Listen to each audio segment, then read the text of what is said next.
He placed the pillow so he could reach completely. I'm Minal, a girl from Rabat. I lived an ordinary life like many other girls. I had simple dreams: finish my studies, find a man to marry me, and live a stable life filled with affection. I never imagined that love could be the reason behind the deepest pain that would change my whole life. Everything started the day I met Osama. He seemed like a well-mannered young man, spoke with sincerity, and had that way of making you feel safe. He always knew what to say and how to make you trust him without even questioning it.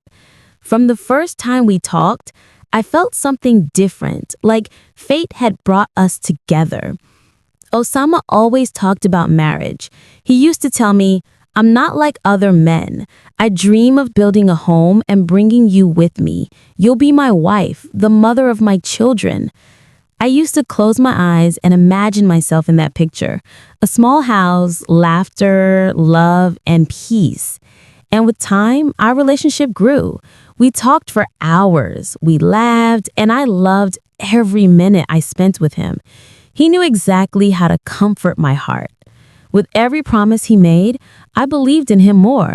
I told myself, why not? Maybe he really is the one I've been waiting for. I was innocent. I didn't think about the future as much as I lived the moment, happy with the attention he gave me. I saw in him the man who would change my life, and he did, but in the wrong direction. As time went on, the trust between me and Osama grew. I treated him like a part of me. I told him everything, my dreams, my fears, even things I never shared with my parents. He knew how to enter my heart with his words. Then he started telling me, "Manal, I don't feel comfortable when there are people around us. I prefer when it's just the two of us, so we can talk freely." And I went along with it. Sometimes we went to the forest, sometimes to empty roads, sometimes to places where no one passed. Every time, something inside me felt uneasy. A small voice whispered, "You're walking into a path you won't come back from." But I silenced it. I told myself, he just wants calm. He wants us to be comfortable. I wanted to please him. I didn't want him to think I doubted him. I was afraid to lose him, afraid he'd think I didn't trust him. Every time he told me, "Trust me," I fell deeper into the trap. Osama always looked calm, while I was the one feeling afraid. But I didn't want to look weak. I hid every strange feeling just to protect the relationship. I wanted to be the girl he dreamed of, the girl who would sacrifice her comfort to keep him smiling. I didn't know that the trust I gave him without limits would become the weapon he'd use to hurt me later. And then came that day, a day I will never forget as long as I live. It started like a normal day, but it became the doorway to a new life, a life full of pain and regret. Osama told me, "I want to spend a special day with you, far from people, just you and me." I didn't hesitate. I loved him. I wanted to believe he really cared. We went to a river far away. No people, no noise, just nature and silence. He brought a big bag with him. When I asked him about it, he smiled. "Don't ask, it's a surprise." I laughed, not knowing that the surprise he talked about would change the course of my life forever. We sat, we laughed a little, we remembered our early days, as if a disaster was just waiting for the right moment to strike. And then Suddenly, everything changed. The world froze. The air disappeared. I wasn't myself anymore. I didn't cry, not at that moment. I just froze. My mind refused to understand what happened. He took me back home while I stayed silent, unable to speak, unable to even look at myself in the mirror. I felt like a part of me had been erased. My trust, my smile, my innocence, all gone. That day was my breaking point. I didn't just lose my purity. I lost my peace, my sense of safety, the comfort I used to feel when I was with him. After that day, a new chapter began, a chapter full of fear, tension, and heavy silence. I walked around my house like a shadow. I barely ate, barely spoke, barely lived. Every time I closed my eyes, the same scene replayed in my head. The same pain, the same unanswered questions. Osama tried to calm me. He said with a soft voice, "Don't worry, Manal. I'll marry you. This is just a test.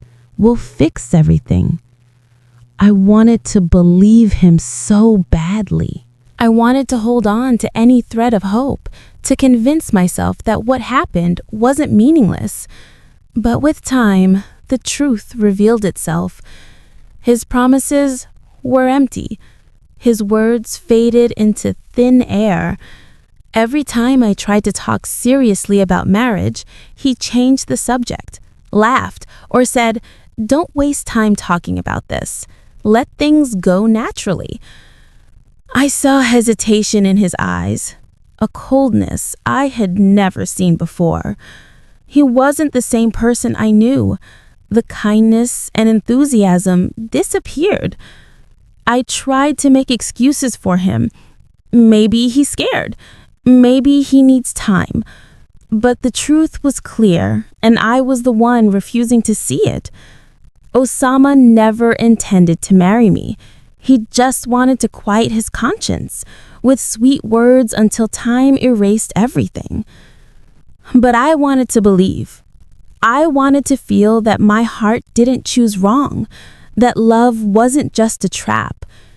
With every empty promise, I drowned deeper in regret. The distance between us grew until my sense of honor became the wall separating the innocent Manal from the Manal who paid the price.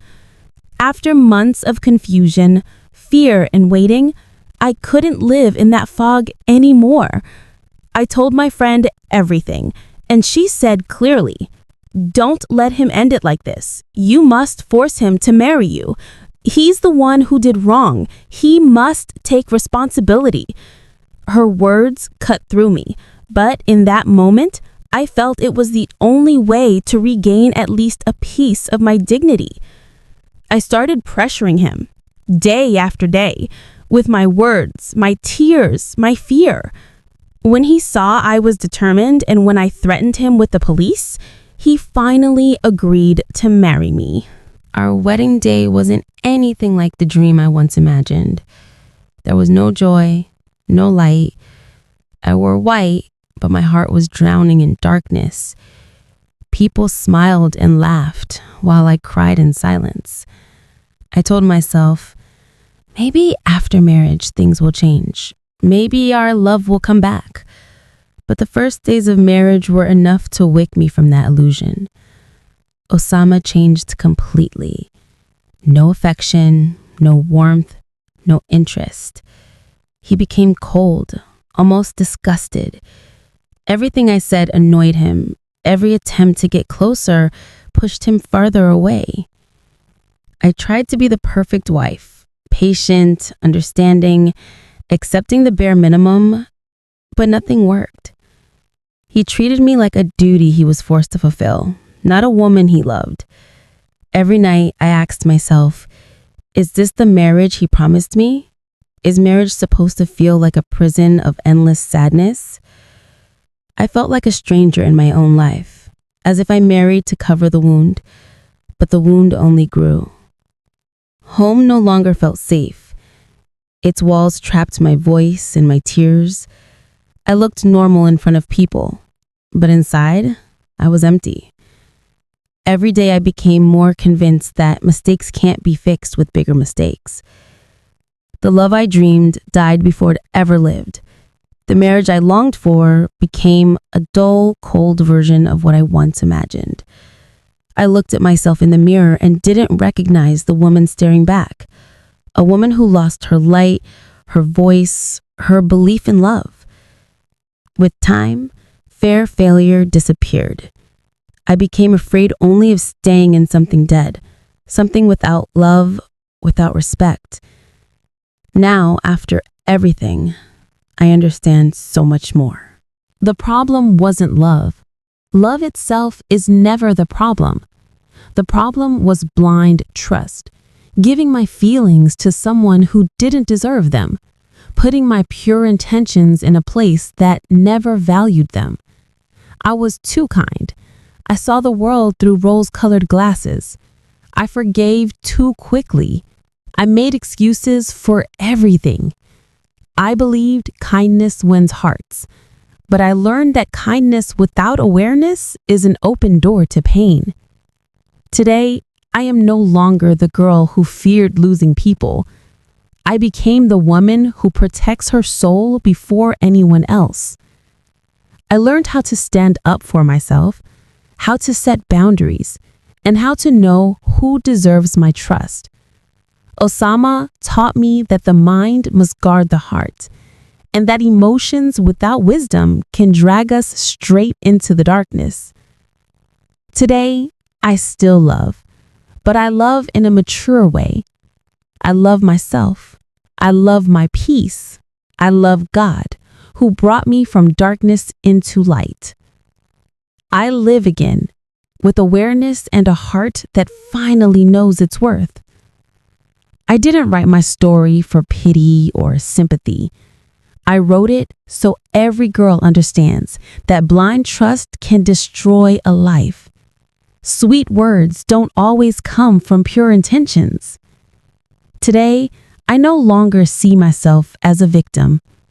I am a woman who made mistakes, learned, and stood back up. I used to think that honor could be lost with a single mistake, but true honor is awareness, repentance, and returning to yourself and your creator. Osama lied to me with a promise, and I believed him. But today, I no longer want to cry over the past. I regained my honor by returning to truth, to God, and to the strength that rose from my pain.